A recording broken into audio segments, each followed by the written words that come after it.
السلام علیکم سامعین، 6 محرم الحرام اور 25 جولائی ہے۔ خبر کا عنوان ہے امارت شریعہ بہار و اڑیسہ کے نائب ناظم کا انتقال، انا للہ و انا الیہ راجعون۔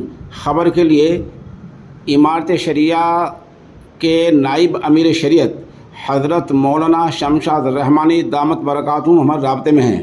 وہ بتا رہے ہیں کہ امارت شریعہ بہار و اڑیسہ کے نائب ناظم مولانا سہیل ندوی کا تقریباً 63 سال کی عمر میں انتقال ہو گیا ہے۔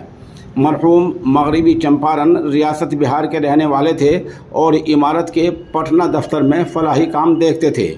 فی الحال یونیفارم سول کوڈ کے لیے لوگوں سے رابطے کے لیے اڑیسہ کے دورے پر تھے، وہیں انتقال ہوا ہے۔ ان کے جسد خاکی کو پٹنہ لایا جا رہا ہے۔ تدفین کب ہوگی، کہاں ہوگی، باقی تفصیلات ہم انشاءاللہ بعد میں بتائیں گے۔